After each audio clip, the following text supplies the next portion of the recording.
Well, my wife was kind enough to go down to the fastener store for me. She wanted to do some run around town, so I started taking off what I can here. I obviously can't touch anything that's holding the chain, but I can get the carb and linkages and stuff off.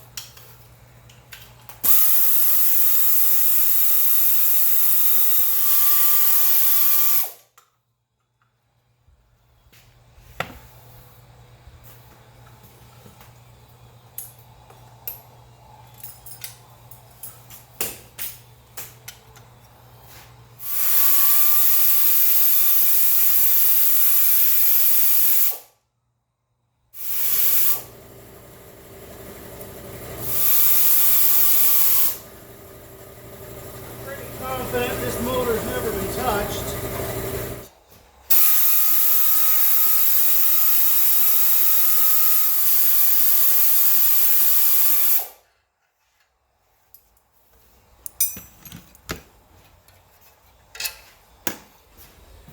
Happy day!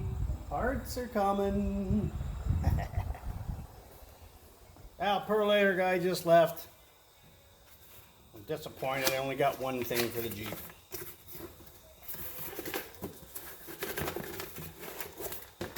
Oh, the new glove box insert.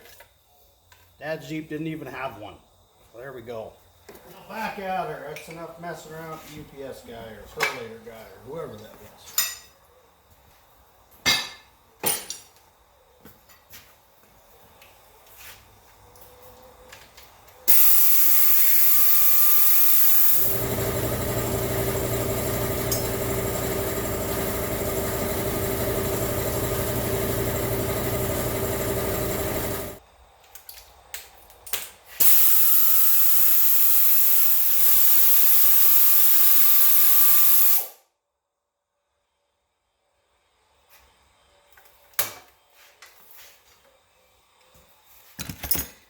Never know what you're going to find when you pull a water pump off.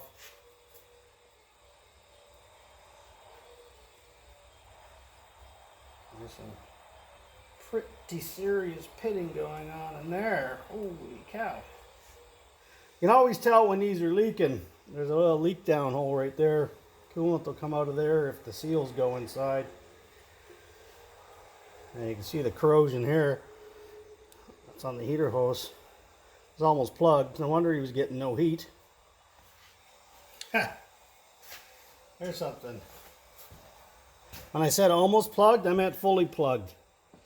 There's the heater hose where it goes into the water pump, and that where it goes into the block is just completely plugged off with sludge. That would explain why he stopped driving it in the winter, which is what he bought it for initially. You know what's bad when you got to put an electric heater. There you go. You got to put an electric heater in your Jeep so you can drive the damn thing. And you can see here in the block, that's completely plugged as well. There's no heat at all going to that heater car. Just sludge coming out of there.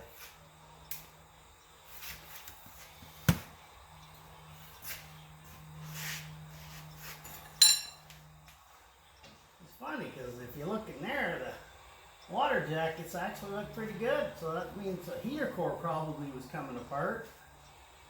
So that all looks pretty clean. Well, that's all it takes. One spot stops all your heat.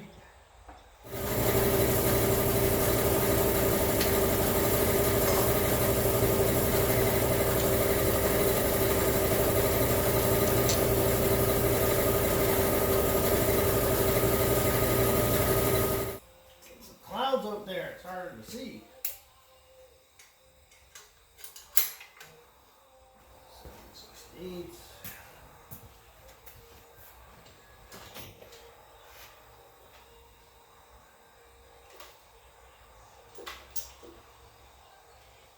Metric.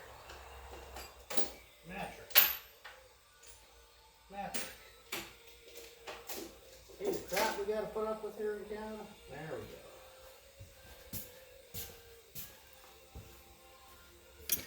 crap we gotta put up in Canada. Everything bloody well metric.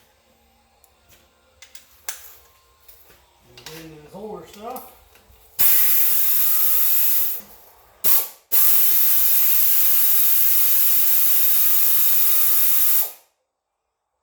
Not a chance in hell this carb's going back on. Getting old and blind, and I need glasses to see tools that I shouldn't. Bench. See what jams in there. Of course, not on there.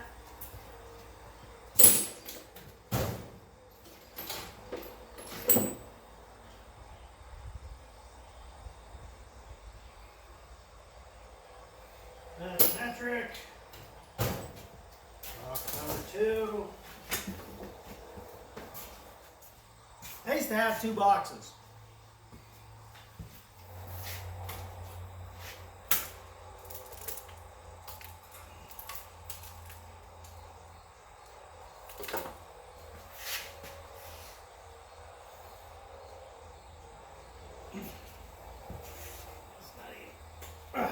Right line.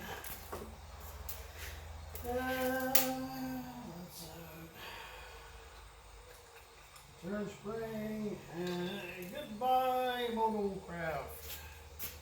Oh gee, I wonder why we have vacuum leaks.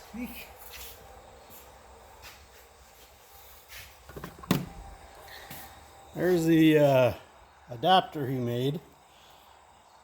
Ported it out real haphazardly, so it kind of matches up, but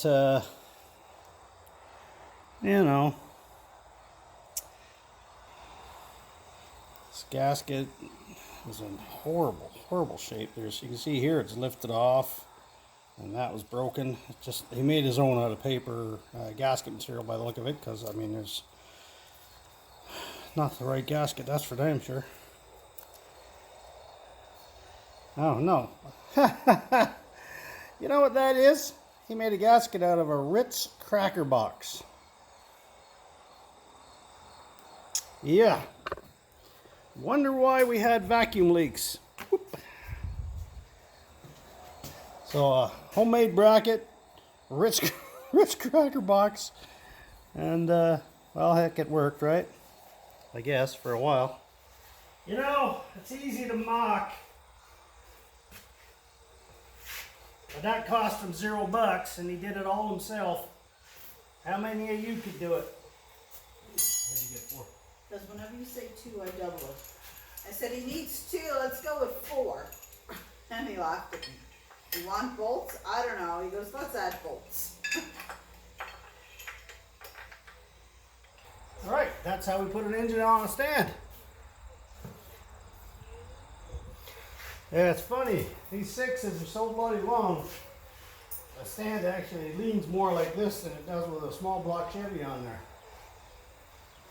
It ain't going anywhere, but it's pretty disturbing to look at.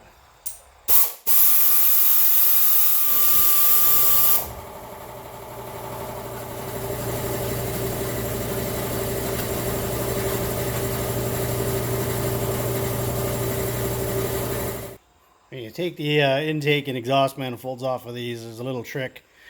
A lot of the bolts you see here, they're shared. They have a washer that holds the intake and the exhaust manifold on. Leave these 2 and these 2. These 2 are a pain in the ass to get off with the intake here because the carb sits here and the intake is up here, so it's easy to remember. But if you leave them, you don't have to juggle both pieces at the same time.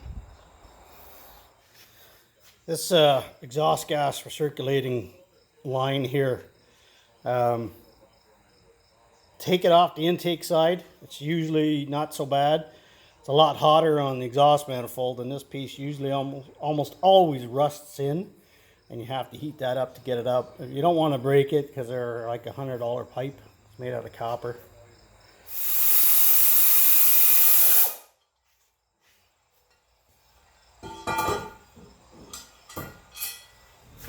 There's what happens when you blow an exhaust manifold gasket.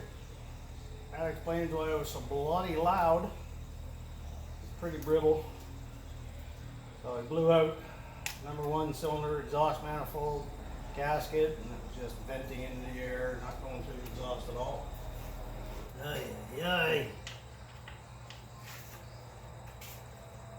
It's another different size. So many different size bolts. So we're looking at 5 different size bolts to hold on a valve cover.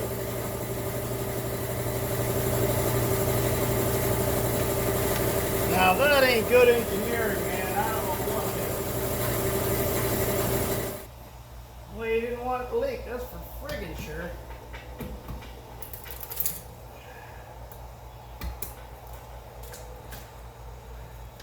What I'm doing there is I'm prying right into the gasket, not on either of the mating surfaces. I just pounded it into the old cork gasket that he put on.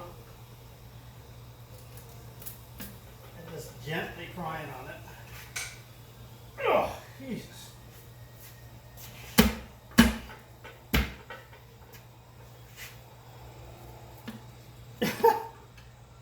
That's glued on well.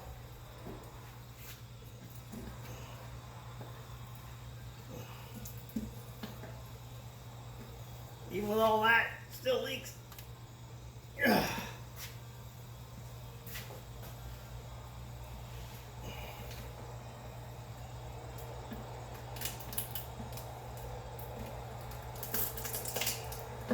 It looks like I'm going real hard, but I'm not.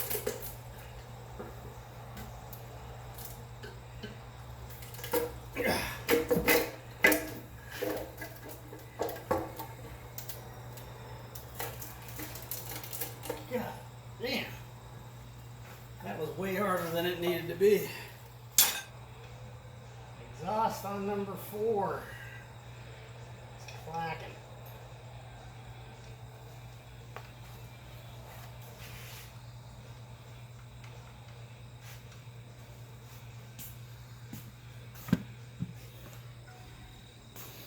So the lifters don't look too bad. There's oil in there. That's a good sign. Means things are working. You get to number 4 exhaust side, and that's awful loose. There's side to side play not so bad, but when you get this up and down play right here, that's where you're clack, clack, clack, clack, clack, clack. You get while you're idling away. All the rest of them seem okay though. And you'd have to roll the engine over to cycle the different strokes of the engine for each cylinder to tell for sure, but I'm taking it off, so we'll figure that out when we have a better look at it.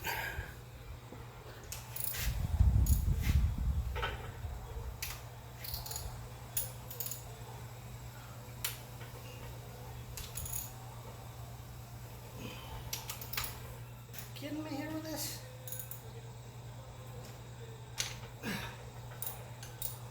Bending the bloody retainers.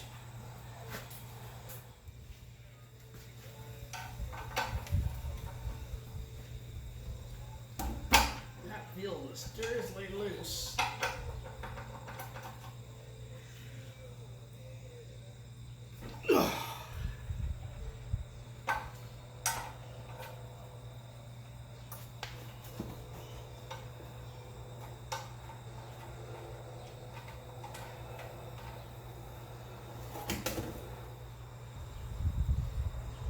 And well, since that's been changed, pretty runny.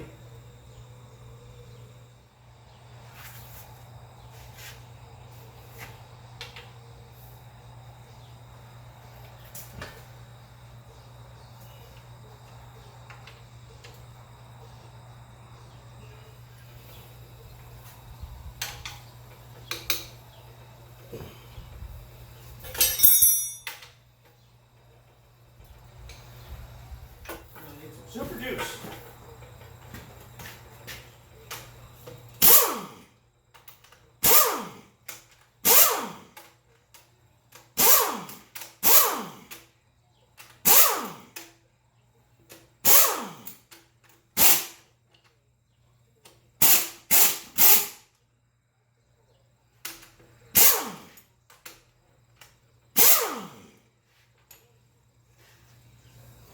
Five eighths, 5/8, 5/8, 5/8, 5/8, 5/8, 5/8, 5/8, and 5/8.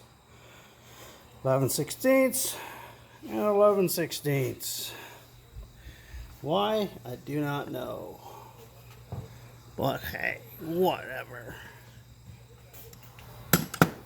Those are the longest spark plug electrodes I've seen in a long time. And if you look, it's almost closed off with crap. Well, that thing was cross-firing like crazy. Another one. Same thing. So those plugs are definitely were in need of change. A lot of things were contributing to how poorly this motor was running. More different size bolts.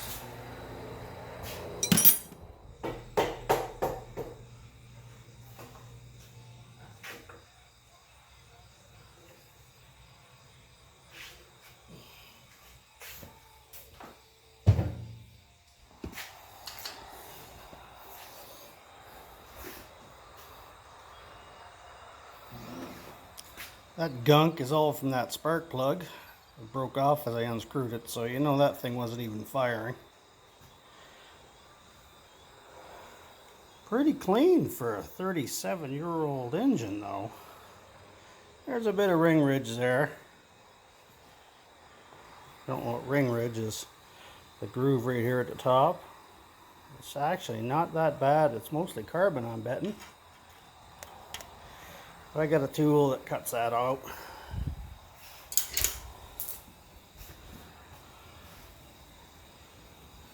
Nothing, no glaring issues that I can tell.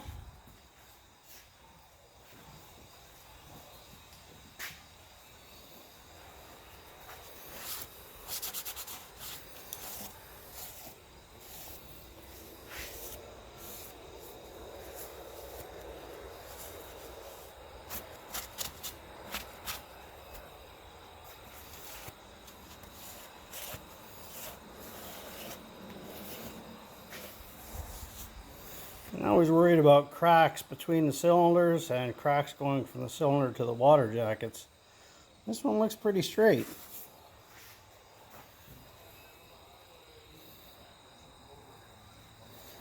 There's your lifters down in there. You need a tool to get them things out, which I have here somewheres.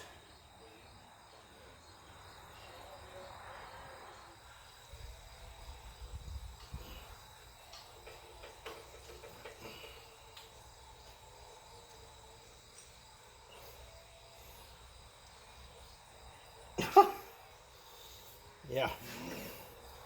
Best oil filter wrench in existence. Thing never slips. Has never failed me, not once. Even on the weirdest concoctions and in the weirdest places. Spins them off every time. And I need my drip pan. Spins them off every time.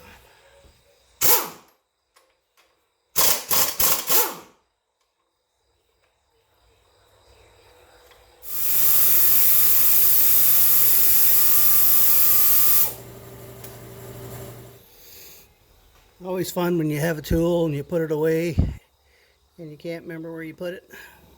That was 10 minutes looking for that.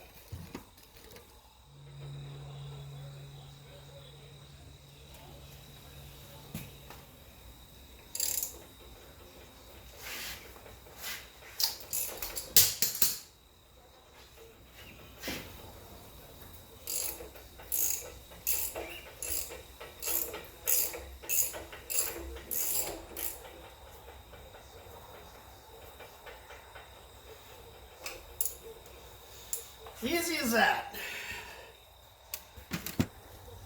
That is so dirty I can't even see the bolts.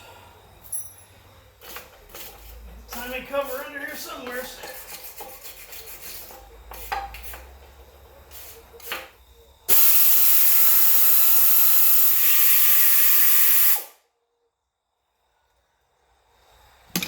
I need more Ziplocs. running out.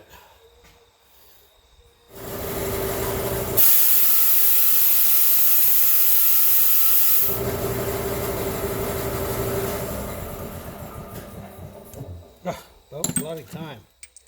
Starting to give me a headache, that thing. You ever wonder why they stopped making inline engines? There gotta be 20 bolts on that oil pan. They can pull one together today with 10 bolts for a V engine. And you might be saying, why did you do all that upside down? Well, I'll tell you why. Because there's still a ton of oil in that, like that. And I didn't want that to happen. All kinds of oil that didn't drain out yet. I turned it over, it went all over the floor. Which it is anyway. Apparently I'm out of absorbable. Great. Just a bunch of friggin' oil all over my floor. How does a 25-liter pail of absorbable go missing? So anyway, here's our timing chain. Sorry about the light, it's that time of day. You can see there's about, oh god, a 1/4 inch of play there anyway. Lots of play this way, but it's the end this way, up and down here, that you really don't want to see.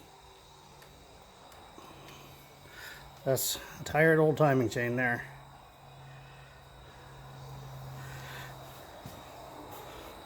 No surprises in there. The cam is, you can see here, starting to throw chunks.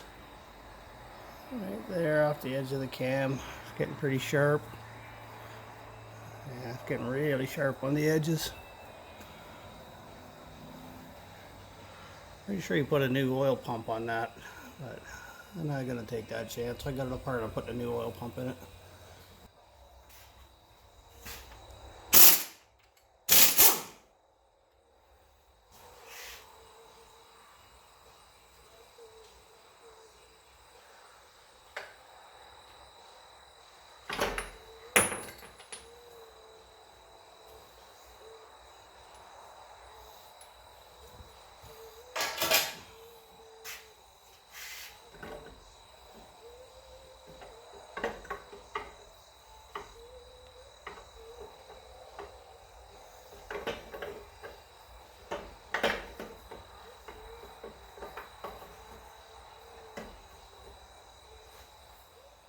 Okay, if you ever want to know what a bad camshaft looks like, or a very worn camshaft, you see you're looking for this discoloration here. And you're going to get some, that's normal. As the lifters are rotating, right? So you're going to get this rotating pattern on your camshaft. But what you're looking for is flat across here. Okay, when that starts to get domed, that's when you're really in trouble. And that is what you get when you get a domed, worn out cam lobe. You can see how the pattern is all screwy. You can see it's chewing up here, rotated it convex instead of flat. You see what a good one looks like and what a bad one looks like. So that cam is way hooped.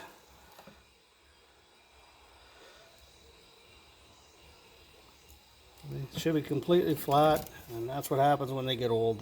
They round off, and you don't get the lift on your valves like you're supposed to. That one's rounded a bit too. That oddball one there is for your mechanical fuel pump, and that's got a big groove in it. I don't know if you can see that or not. You can see how it's concaved.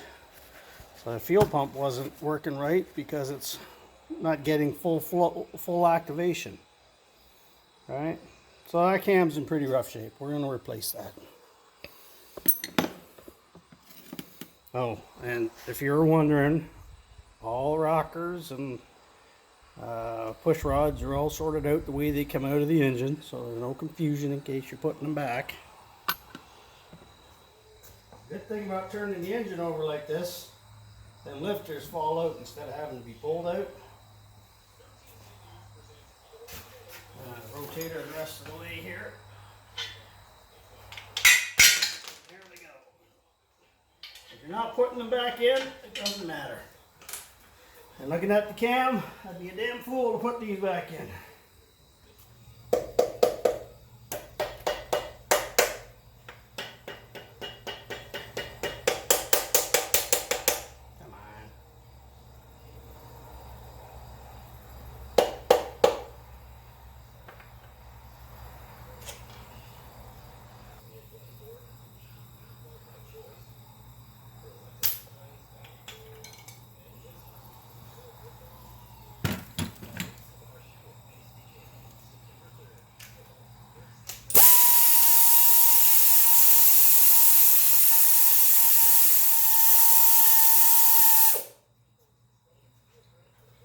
Well, I pulled out number two piston, and the top ring was broken. So that's never a good thing. There's a pretty excessive amount of play on these rings too, so I'm anxious to try a couple out and see how much wear there was, but yeah, there's a broken ring. Never hit on the ends of your con rods. I'm using a really soft hammer and I'm not hitting them that hard.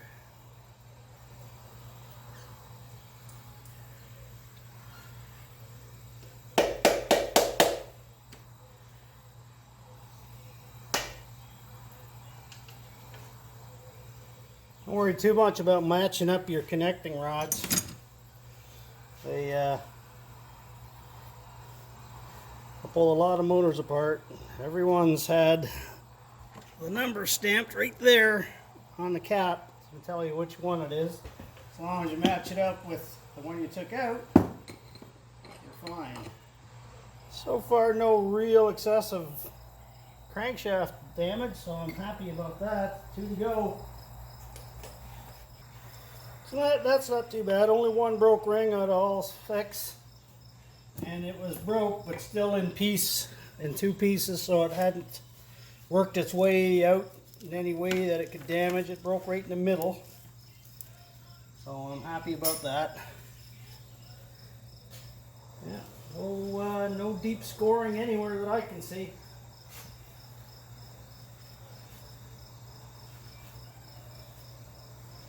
"37 years of wear, but for a quick and dirty rebuild for an old Jeep to drive a few thousand miles a year, a little bit off-roading, this is going to be just fine." But yeah, it's a good thing I pulled it apart though. Between the cam and that broken ring, this motor wasn't long for its life if it was going to be left like that. The timing chain as well. You know, these are things that you're glad you pick up when you do. If the motor was out, I'd be a damn fool not to do it. Take the main bearings apart now.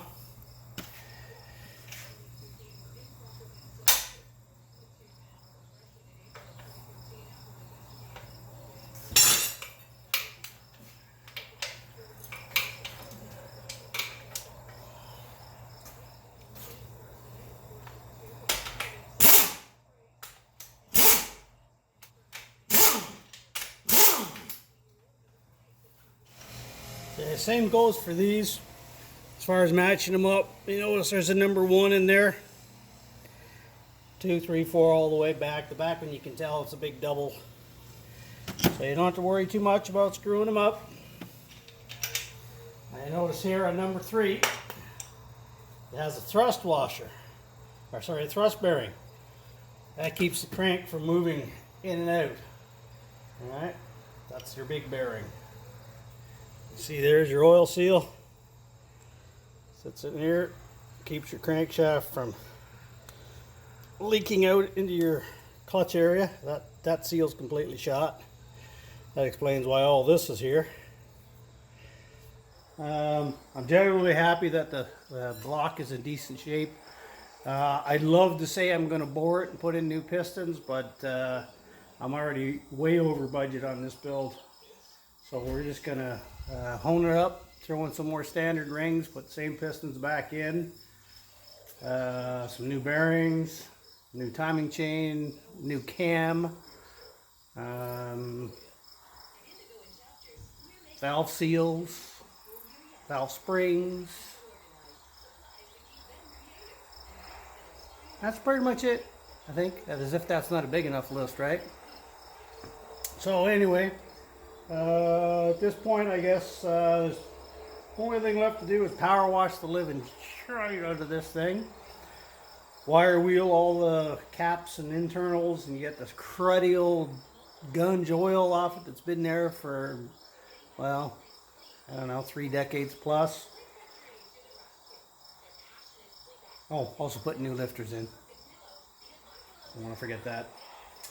And I'll run the hone down the cylinders, get it ready for the new internals.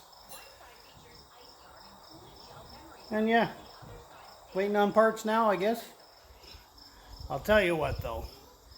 Some people, their idea of a vacation is to go sit on a beach somewheres and drink margaritas and all that kind of nut stuff. Maybe give me a cold beer in my garage and an engine to rebuild, that I'm as happy as a pig in shit. So, there's my vacation right here. I'm loving this, every bit of it. Y'all have a good day. Like, comment, and subscribe. More videos to follow.